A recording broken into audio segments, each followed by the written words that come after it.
Welcome to Command and Conquer Red Alert 3. I'm an Allied Guardian tank, and these prats and I are here to tell you about how we think you should be doing your job. Sir. Yes, we have temporarily called a truce to make sure you do not send us to our deaths needlessly. To begin with, we will tell you how to move your viewpoint around the battlefield and how to command your units, including the best ones, such as me, the Soviet hammer tank. Just look at this body compared with the teeny little Japanese tank to my left. Shut up! Ow! Please excuse him, sir. Let us begin. Oh, blimey. Right, okay. To move your camera around the battlefield, just hold down the right mouse button and slide your mouse around. Try moving your camera now. You may also move your cursor to the far edges of the screen. Easy enough. Now, to rotate the camera, hold down the middle mouse button and move the mouse around. Try rotating your camera now. To zoom the camera in and out, simply slide your mouse wheel. Try zooming your camera now. As you go about fussing with the camera, sir, remember you can always click the middle mouse button to reset the viewing angle. My goodness, Commander, you have completed your first objective. Right proper you have. Objectives, as you might have surmised, are special goals you need to accomplish in order to progress through the campaigns. In general, objectives will be labeled using special markers out on the battlefield. Follow the on-screen indicators to get to them. If at any time you're not sure what the blazes you're supposed to be doing, hit the escape key to pay a visit to the mission menu. It'll list all your current objectives. Good. Now that you have an idea for how to move around the battlefield, let's move on to controlling your units. Here come some of our hated enemies now. Right, to select a unit, just left-click on it. Try selecting one of these allied peacekeepers. Nice! He's definitely one of ours, sir. You may also hold down the left mouse button and drag your mouse. This will create a selection box. Any units inside the selection box will be selected. And if you want more units added to your selection, hold down the shift key and drag a selection box around those units. Okay, now that we've reminded you how to select units, you'll need to move them around the battlefield. Ow! I was getting to that. To move your units, whilst having them selected, click the right mouse button on any open terrain. Try moving your units to the designated area up ahead. That's affirmative.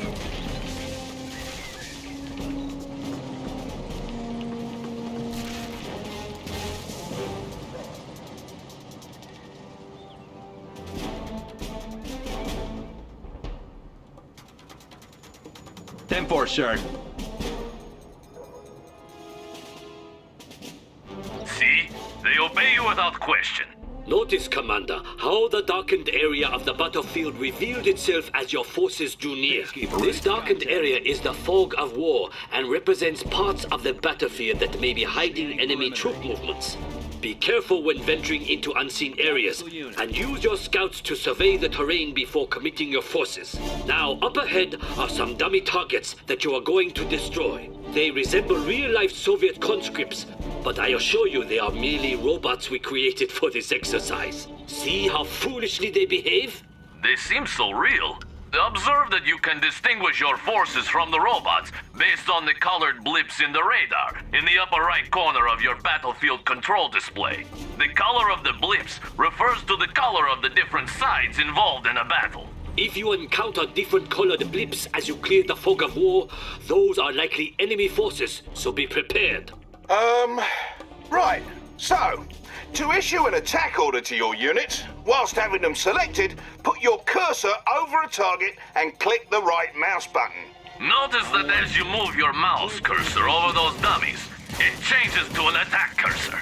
Destroy all the target dummies in the area. Peace out. I got him. He's done. So long, you stupid robots. Bloody robots! Now, in addition to issuing attack commands on specific targets, you can have your units move and attack any enemies along the way. To issue an attack move command while having your unit selected, Just press the A key and right-click on any open terrain. You can issue attack move orders on the radar as well. Now look there.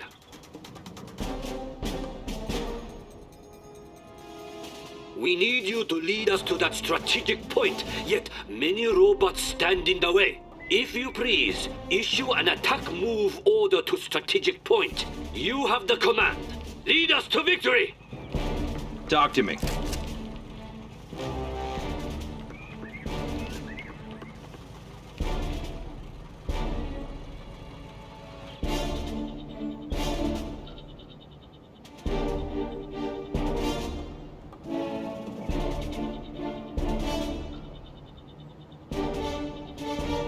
He's going down. Standing by. On point. What's the situation? Securing area.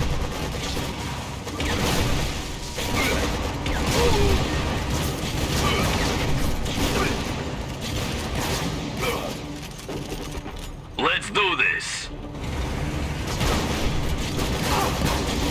Bring in the hammer.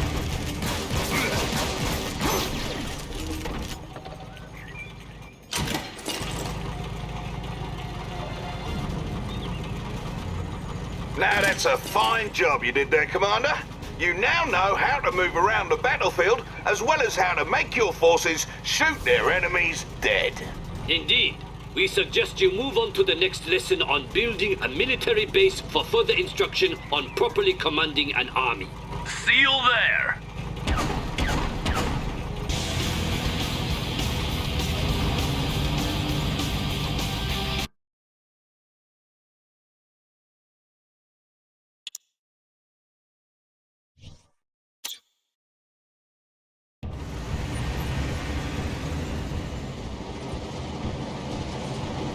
Good to have you, Commander. In this mission, we'll be reminding you all about constructing a base for each of the factions. We'll start with the Allies for obvious reasons. First things first, though. On the right side of the screen is the sidebar, which is where you manage all your base construction and unit production. Here we have one of the hated Allied mobile construction vehicles. The MCV will unpack into a construction yard. To unpack it, select it, then click on its special ability button at the bottom right of your screen. Go on, don't be shy. Observe the ghosted image of the construction yard attached to your cursor. Now left-click anywhere on open terrain to open your MCV to unpack at that location. Very fancy, no? Best remember to use the F hotkey as a shortcut to your unit's special abilities. In general, special abilities are executed with the left mouse button, or cancelled with the right mouse button. However, the right mouse button is used for basic orders. Bear in mind that there may be impassable areas of the map where you're not allowed to place down your structures. When you try to place a structure down over impassable or unbuildable terrain, red cells will appear on the build grid indicating that you're unable to place a structure there. Now that your MCV has unpacked into a construction yard, you should have some new construction options available to you. To access your production structure's build queue, select the con yard, or click on the production tab that's flashing. Whoa, look at what we have here. Looks like you have access to build a power plant. Ow! Don't overdo it. Commander, select the power plant button to begin building it. All allied structures build.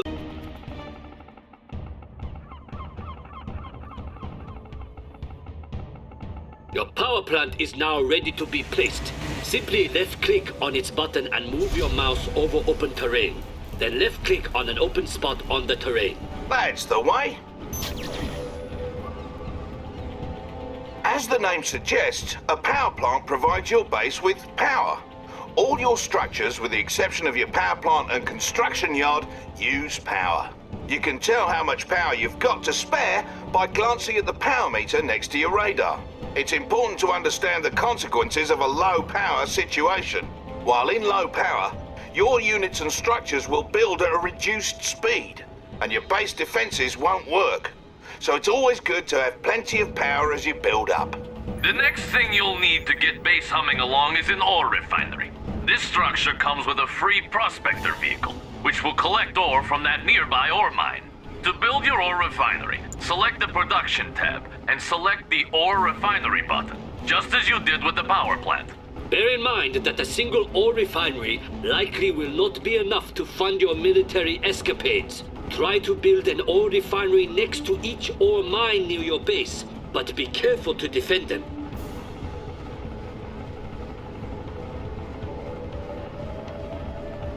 Now that construction is complete, click the Ore Refinery button and consider where to place it on the battlefield. While you're able to place your refinery anywhere on open terrain, the optimal location is just in front of an ore mine. You'll see those spots ghosted on the terrain. As you move your cursor over those spots, your structure preview should snap to the optimal position. Then, just click to place your ore refinery and you're set. Inspector on duty. Right. Properly executed.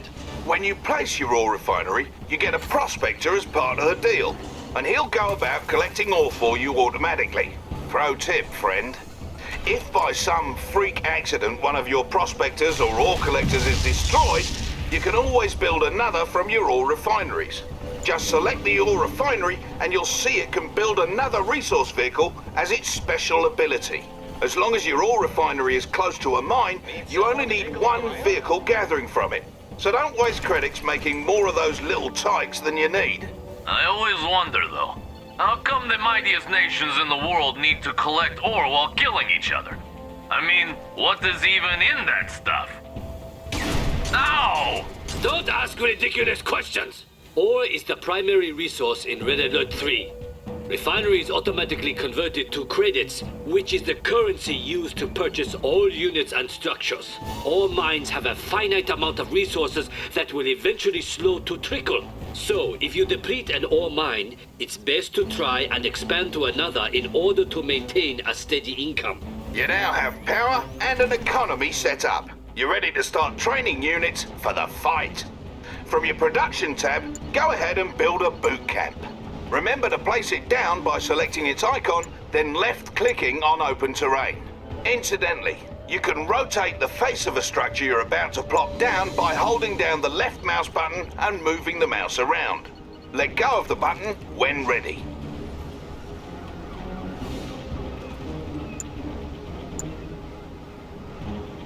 Now that you have a boot camp, you're able to train some infantry. To do this, you may select either your boot camp or the infantry tab under your radar.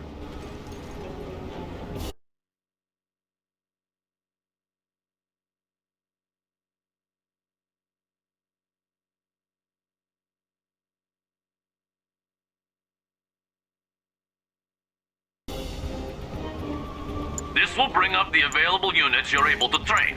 Let's train some so-called peacekeepers. Select the Peacekeeper button to start training one. You may queue up multiple Peacekeepers by continuing to select on his portrait. Try holding the shift key to queue up 5 of those blokes at a time. Where's the You can also halt the production of units or structures by right-clicking on a production button. Right-clicking a second time will cancel production and refund any credits that were spent. Left-clicking on a paused production process will resume production. You can set a different rally point for them by selecting the structure and right-clicking some other place. All 3 factions produce units in the same way, from the respective tabs in the sidebar. By the by, many of your structures aren't restricted to being built on land. You can set them up on water as well. If you build another power plant, try placing it out in the drink. It doesn't cost you any extra, and most ground units won't be able to get to it that way. Observe, however, that allied structures may only be built in the radius surrounding the construction yard. You may expand your build radius by creating command hubs, which convert from your prospectors. Please select your prospector and use its special ability to unpack it somewhere. Across the water, perhaps. Go ahead, Commander.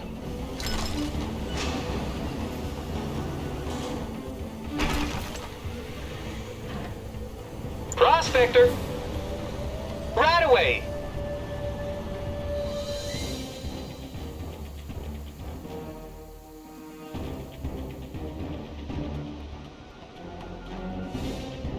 Sounds good to me.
stay for a drive.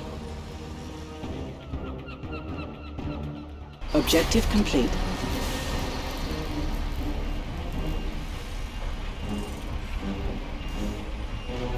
Yeah, that's it. Also, bear in mind that the Allies' technology level is local to their construction yards or command hubs. That means not all your production structures on the battlefield may offer you the same construction options. You can upgrade your construction yard or your command hub by clicking the Heightened Clearance button with one of these structures selected. Try requesting heightened clearance on both your con yard and your command hub now. Construction complete.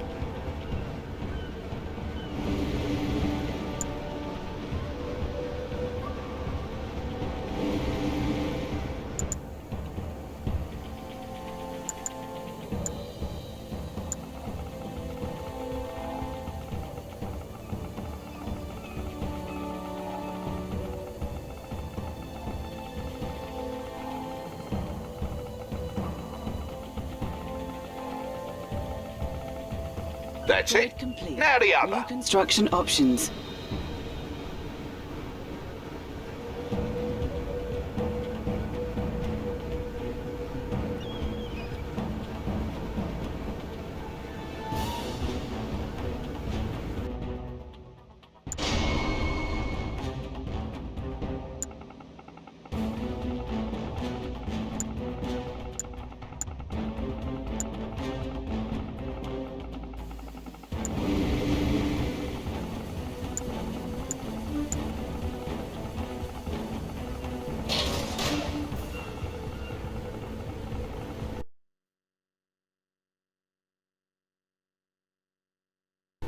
Upgrade complete. Objective complete.